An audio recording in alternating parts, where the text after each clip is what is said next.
Today was like every other day in Washington since the president announced his American Jobs Act. Absolutely no progress was made in passing that bill.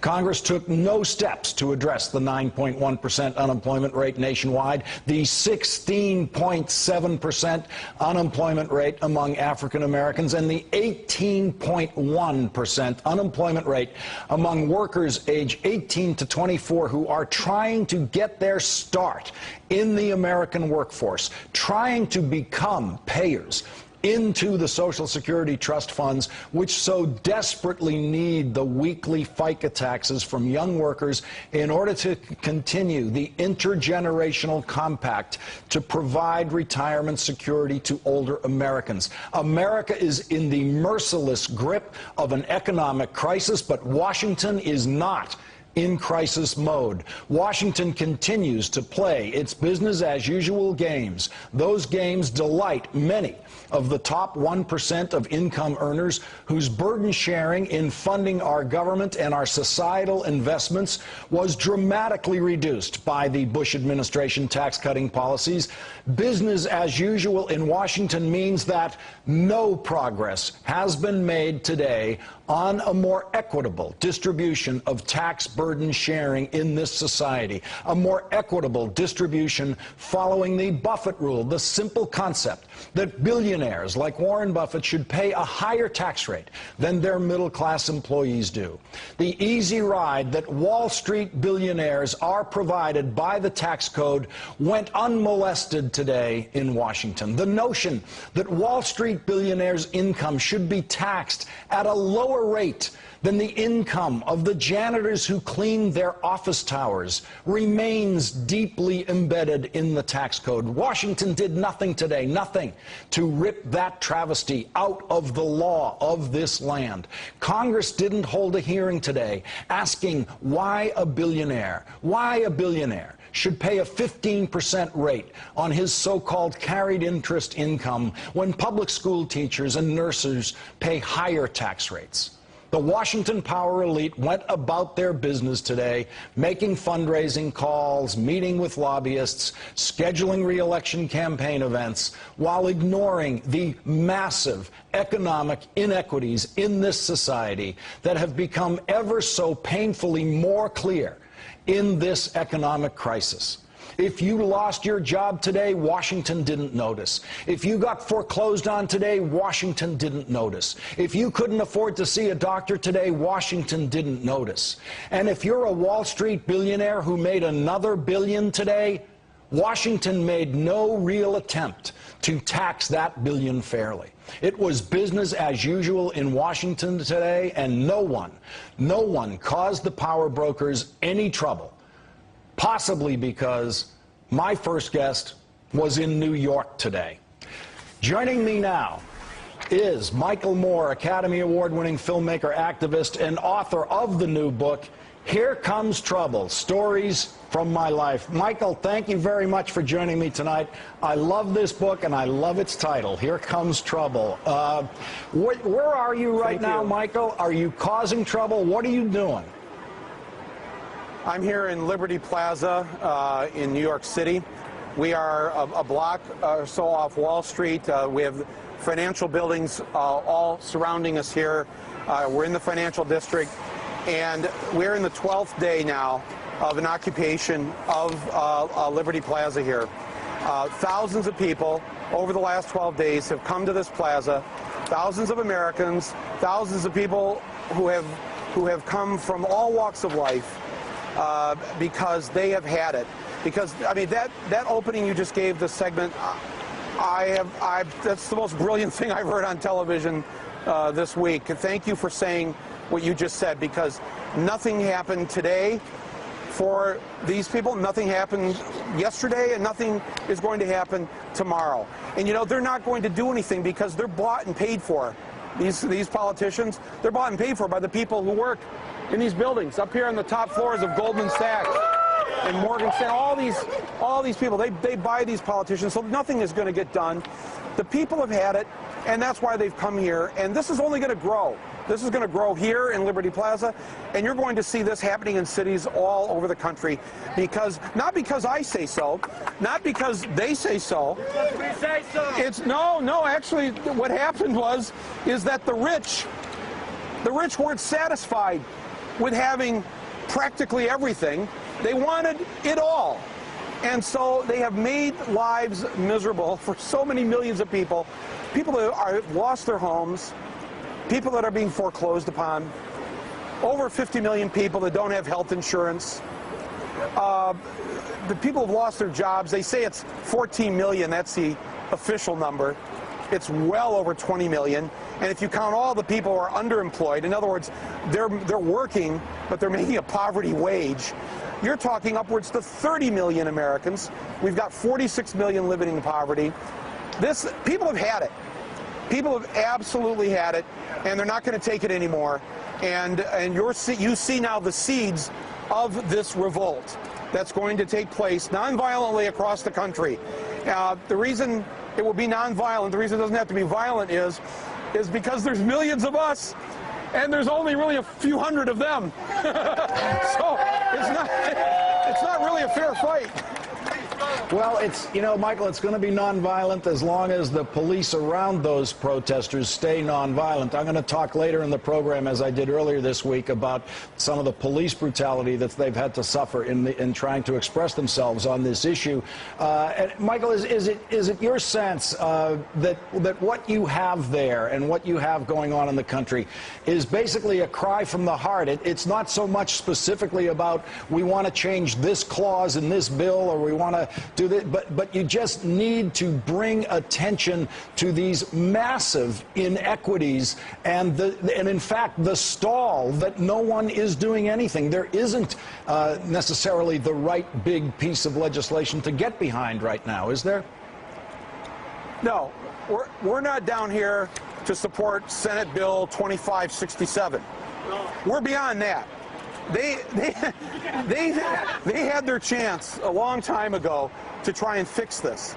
They didn't fix it because they're in the pocket of these people down here on Wall Street. So this is not about supporting some piece of legislation or let's get behind some politician. This is going to be, and historically in America, this has happened a number of times. It happened after World War I, where the veterans were not paid their benefits. It happened during the Great Depression, when workers rose up in my town of Flint, Michigan, where the modern-day union movement began because people just took over the GM factories. This is what happens when people have had it. And it's not about policy wonkness and beltway. That nobody cares about that anymore. They are just going to descend on, whether it's New York, whether it's in D.C., whether it's in Los Angeles, San Francisco. This is just going to build and build. And you're going to see what I see here tonight. I don't know, your camera probably can't pick this up, but you see a variety of Americans here. You see really the mosaic of this country. You have young people here. You have senior citizens here. You have teachers here. You have nurses here. You have unemployed people here. You have young people who will be paying off student loans until their 40s. And if they lived in any other Western democracy, they wouldn't be in hock for half of their adult lives. This is. I thought somebody put it best the other day when they said the main reason people are down here is to reclaim their future. Not the past, not even the present, but the future has been stolen. That's just how greedy these people are here on Wall Street. And so I'm honored to be part of this, and I'm glad that you have put focus on this. I'm glad that you put focus on the brutality that these demonstrators and protesters had to go through on Saturday. It just, Lawrence, can I just say this?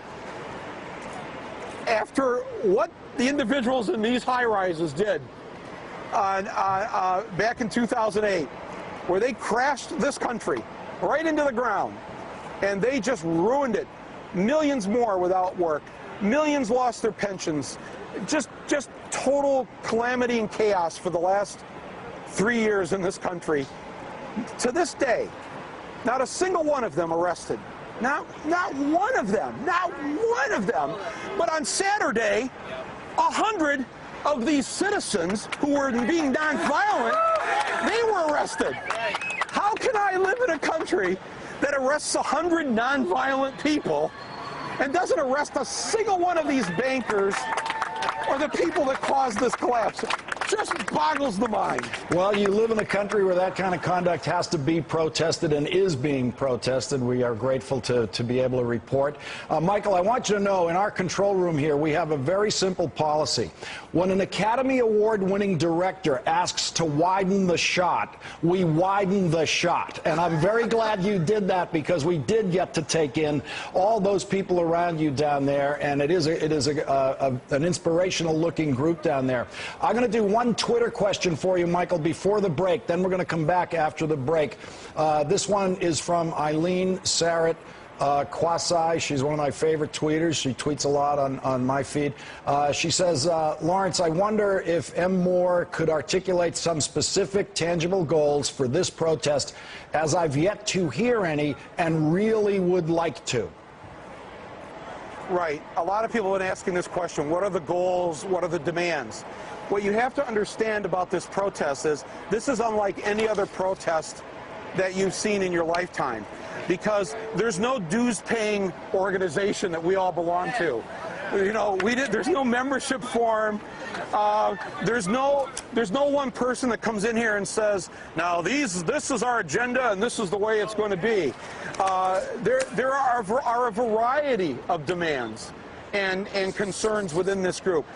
I can say what some of mine are, but don't mistake that for what the breadth of this group here, because I saw Ron Paul people here. I mean, there's all kinds of there's all kinds of Americans here. There's all kinds of Americans here, and nobody here is calling themselves a Democrat or a Republican or a liberal or a conservative.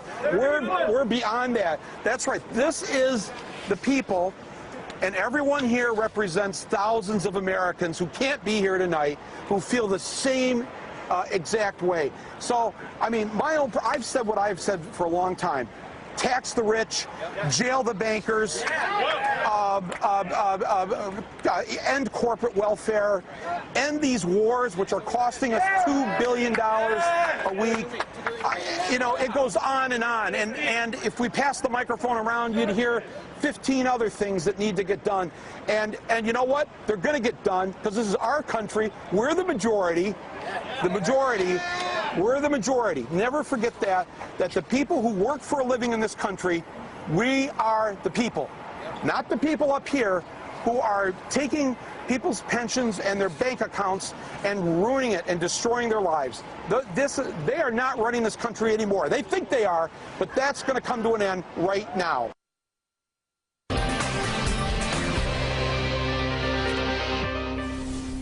We're back with Michael Moore, who's joining us live from Wall Street and the protests that have been taking place there now. Michael, it's in the 12th day, is it? This is the 12th day. That's right. I think a lot of people thought this might last a day or two. It's only grown. Not everybody stays overnight, but people come. And you don't have to. You can come for an hour, come all day long, come down here. It's on the corner of Broadway and Liberty Street. Right in the heart of the financial district here in New York City. Michael, I want to talk to you about this class warfare argument that the Republicans keep throwing at President Obama and throwing at anyone who talks about trying to do something about the massive income inequality in this country that is not healthy for any sector of the economy. It's not healthy for the rich either. Chris Christie last night, the now most praised and most adored Republican nationally, was at the Reagan Library, and he said this about the president. He said that the president is, quote, telling those who are scared and struggling that the only way their lives can get better is to diminish the success of others. I've never heard the president say that. Have you, Michael? Wow. No. That's incredible. What's in their heads? I mean, really, How do they, I can't interpret that for you. I don't understand that. He's trying to say that it's a zero-sum game, that this economy, in effect, this economy will never grow. So whatever you have now, especially if you're at the top of the pile, hold on to it, because Barack Obama and those Democrats want to take it away from you and give it to something else, to someone else, and this economy won't grow. So you'll never have more than you have right now. Listen, they've been conducting class warfare on the people of this country for a long time. They should know about class warfare because they started the war. They started the war 30 years ago under Ronald Reagan. When they fired the Air Traffic Controllers Union, when they busted that union, they've been busting unions ever since. They've been expecting people to work for less money. They've been expecting people to work for longer hours. They want you to work your butt off so that the company makes huge profits and they can take those profits and move them elsewhere and exploit other people in the third world. That's been their game plan for the last 30 years. Yes, they believe in war. It's to paraphrase Seth Meyers from Saturday Night Live this past weekend. If there's one thing these Republicans know something about, it's war. So when they talk about class war, they are certainly the instigators of it. But let me not leave the Democrats out of this, because they've been at the same trough, taking the same money from the same people. And I think even you've pointed out on this show that Barack Obama's #1 contributor, private contributor, was Goldman Sachs in the last election. And within a month after he was elected, he appointed Timothy Geithner and Larry Summers to run our economic policy in this country. So, you know, that's a problem that he's going to have to face as he's asking everybody here to vote for him again, because he decided to become part of that problem. But make no mistake about it, whether it's Governor Christie, any of these Republicans, the reason they're floundering is because they're trying to find a message to give to the average working person so they can get their vote.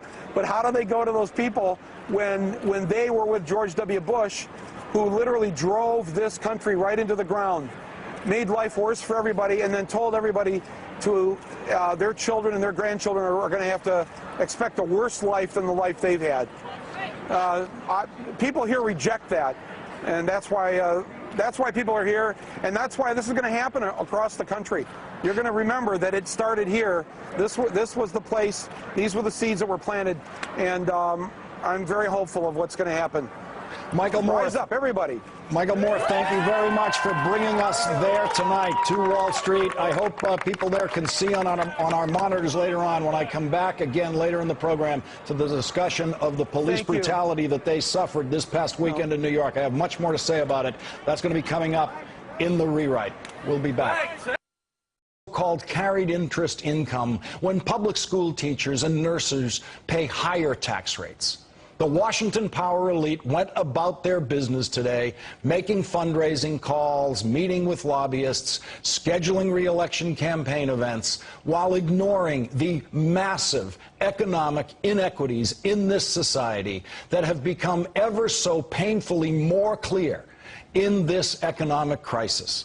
If you lost your job today, Washington didn't notice. If you got foreclosed on today, Washington didn't. Are provided by the tax code went unmolested today in Washington. The notion that Wall Street billionaires' income should be taxed at a lower rate than the income of the janitors who clean their office towers remains deeply embedded in the tax code. Washington did nothing today, nothing, to rip that travesty out of the law of this land. Congress didn't hold a hearing today asking why a billionaire should pay a 15% rate on his to the Social Security trust funds, which so desperately need the weekly FICA taxes from young workers in order to continue the intergenerational compact to provide retirement security to older Americans. America is in the merciless grip of an economic crisis, but Washington is not in crisis mode. Washington continues to play its business-as-usual games. Those games delight many of the top 1% of income earners whose burden sharing in fund. Today was like every other day in Washington since the president announced his American Jobs Act. Absolutely no progress was made In passing that bill, Congress took no steps to address the 9.1% unemployment rate nationwide, the 16.7% unemployment rate among African Americans, and the 18.1% unemployment rate among workers age 18 to 24 who are trying to get their start in the American workforce, trying to become payers. Ending our government and our societal investments was dramatically reduced by the Bush administration tax-cutting policies. Business as usual in Washington means that no progress has been made today on a more equitable distribution of tax burden sharing in this society, a more equitable distribution following the Buffett rule, the simple concept that billionaires like Warren Buffett should pay a higher tax rate than their middle-class employees do. The easy ride that Wall Street billionaires